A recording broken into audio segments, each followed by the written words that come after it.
Salut les cinéphages, c'est Merej, et aujourd'hui on continue le cycle David Cronenberg avec un film qu'il réalise en 2007, Les Promesses de l'Ombre, en apparence une sorte de suite spirituelle à A History of Violence, encore un film de gangster, encore un film extrêmement violent, encore un film avec dans le rôle principal Viggo Mortensen, mais pourtant, quand on y regarde de plus près, c'est un film beaucoup plus lent, on va dire que c'est beaucoup plus, une tragédie shakespearienne, plus qu'un film de série B, comme ça, une sorte de film d'action quand même que pouvait être History of Violence. Là, non, le ton est beaucoup plus lent, ça va beaucoup plus lorgner du côté du Parrain 1 de Francis Ford Coppola. Le casting est exceptionnel, il y a Vincent Cassel, il y a Naomi Watts et Armin Müller-Stahl. Alors c'est extrêmement intéressant puisque nous avons un acteur allemand, un acteur français, une comédienne anglaise et le rôle principal qui est américain, et tout le monde va jouer plus ou moins des Russes. C'est une volonté de Cronenberg, il aurait pu prendre des Russes et les faire jouer en anglais, mais il a préféré prendre des acteurs un peu plus bankable, et surtout des acteurs qui venaient d'un peu n'importe où, des Européens, des Américains, puisque, et c'est la principale différence qu'il peut y avoir entre par exemple la mafia italienne et la mafia russe, on va dire que la mafia italienne, on va travailler par région, les Siciliens avec les Siciliens. Les Russes, non, ils peuvent travailler avec n'importe qui, ça peut venir d'en haut, d'en bas, de gauche à droite, On ne connaît pas vraiment cette mafia, elle est rarement représentée dans les films, et surtout pas à Londres, surtout pas comme ça. Donc c'est quelque part un film d'exploration. Il y a, chez le spectateur une certaine fascination qui s'installe, surtout que c'est fait de façon très très subtile, ça joue beaucoup sur les non-dits. Il y a une voix off, par exemple, qui va raconter des choses qu'on ne voit absolument pas, comme très souvent avec Cronenberg, il y a des choses qu'on ne voit pas, des choses qu'on devine. Là, c'est pareil, on voit quelque part la devanture, par exemple, le Parrain, qui est très très intéressant, qui est à la limite sympathique, il pourrait faire presque le rôle d'un grand-père, assez aimable, comme ça, souriant, mélomane. Et puis, cette voix off nous décrit l'envers du décor, nous le présente comme le mal absolu. Donc c'est vraiment extrêmement intéressant à ce niveau-là.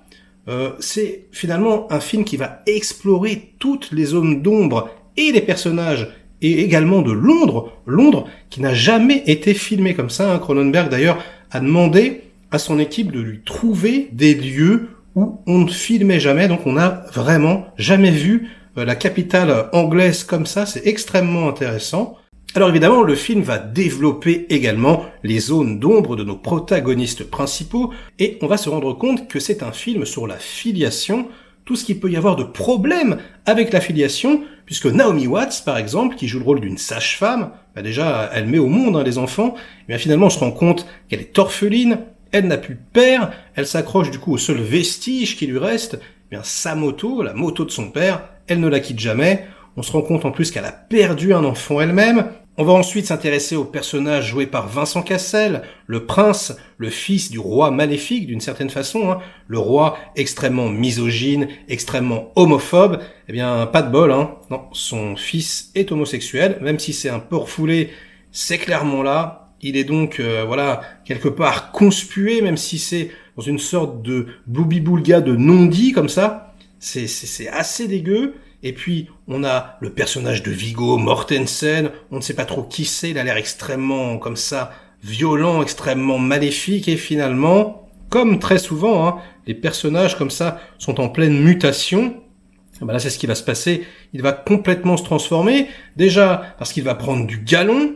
Il va prendre des tatouages sur la peau. Et ça, c'est l'une des caractéristiques principales de la mafia russe. Vous avez absolument toute votre histoire criminelle tatouée sur la peau. Quelqu'un qui ne vous connaît pas peut déchiffrer. Il voit 3 dômes, il se dit ok, il a fait 3 peines de prison, etc., etc. C'est absolument immersif et passionnant. Et ce personnage est très ambigu. À un moment donné, il y a une sorte de cérémonie où il devient quelqu'un d'extrêmement important. Et il dit carrément, je ne suis plus le fils de mon père, je ne suis plus le fils de ma mère, je vous appartiens.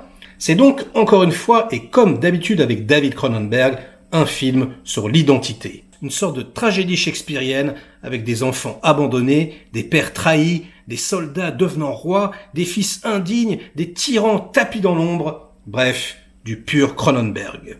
Alors c'est évidemment aussi un film où la chair va en prendre pour son grade, des cadavres à qui on arrache les dents, à qui on coupe les doigts, des prostituées qu'on viole, qu'on drogue de force. On a carrément une scène où une jeune maman fait une fausse couche avec du sang, etc. Je vous passe les égorgements en gros plan et tutti quanti, et toute cette violence va monter crescendo jusqu'à l'explosion finale, la scène la plus culte du film, voilà, dans un bain turc où le héros, complètement nu, avec ses nouveaux tatouages tout frais, va essayer de survivre parce que 2 tueurs ont essayé de le tuer, ils le prennent pour quelqu'un d'autre, et là on a une énorme baston entre eux qui sont armés de couteaux comme ça, et lui qui n'a pas d'arme, qui est nu, qui est complètement faible. Ce qui intéresse Cronenberg, comme d'habitude, c'est la violence physique, et là, c'est vraiment une scène d'action, une scène de baston extrêmement originale, où le danger réellement vient du fait qu'il n'a aucune protection, et Cronenberg dit que c'est quasiment un hommage à Alfred Hitchcock, et notamment à Psychose, et effectivement, quand on y réfléchit, c'est un peu la même scène que celle de la douche, où l'héroïne, nue, est complètement vulnérable, et où elle va devoir affronter son agresseur avec un énorme couteau.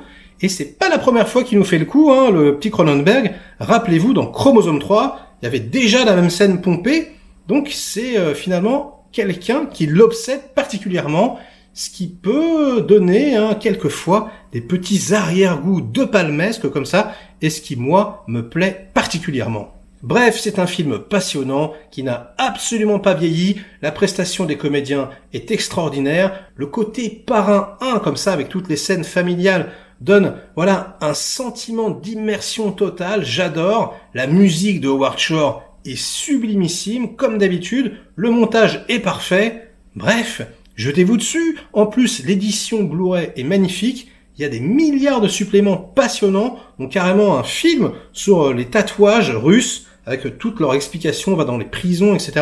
Bref, ça vaut vraiment le coup. Donc voilà, likez cette vidéo si elle vous a plu, ça sera tout pour aujourd'hui. Délikez-la sinon, inondez-moi de commentaires pour faire marcher le petit robot YouTube, comme d'habitude. Et nous, on se retrouve très vite pour de prochaines aventures. Ciao!